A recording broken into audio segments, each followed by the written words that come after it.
ошондой эле адам баласы тагдырга ыйман келтирдим деп, Аллахка тобокел кылдым деп коюп, амал кылбай жатып алгандар, мунун баардыгы алданат. Аллах таалам тагдырды жазды деп, бирок адам Аллахка таянып, умтулуп амал кылыш керек. Бул нерсенин баардыгын Аллах таалам бизди мажбурлап атат. Мен иштебей жатканым дагы, амал кылбай атканым дагы Аллах таалам буйругу менен. Бирөө арак ичип атса дагы бул Аллах таалам буйругу менен дейт. Күнөө иштерди кылып атса дагы бул да Аллах таалам жазып койгон нерсе дейт. Болду, ал өзүнүн бир кемчиликти көрбөйт. Бүт Аллахка шылтайт. Тагдырга таянып алат.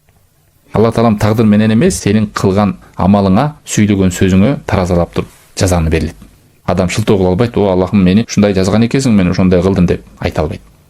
Адам баласына Аллах таалам ыктыяр берген. Мына ар кимиңиз азыр көрүңүз. Ыктыяр бар. Бир эле айлык жумушта эле. Бирөө айтты мына бишекте турган адамга. Сен көлгө иштейсиң, анан үйүн жанында эле иштейсиң. Кайсын иштейсиң десе адам айтат да, үйүн жанындагы эле иштейм. Эмнеге десе, жакын убакыт менен дейт. Аллах мага жазып коюп тур, тагдыр көлгө, мен көлгө барайын дебейт да мисалы. Адам дайыма жеңилин тандайт, өзүнө ыңгайлуусун алып атат. Аны ар бир адам сезет. Аллах таалам бизге ыктыяр берген. Жаманды жолду өзү тандайт, жакшы жолду өзү тандайт. Болгону Аллах таалам адам тандаган ыктыярга ийгилик берет, жеңилдетип берет. Күнүн тандаган адамга дагы урсат берет, жакшылыкты тандаган адамга да Аллах таалам урсат берет. Ошол нерсе тагдыр болуп жазылган. Аллах таалам билген ошондой кыларын.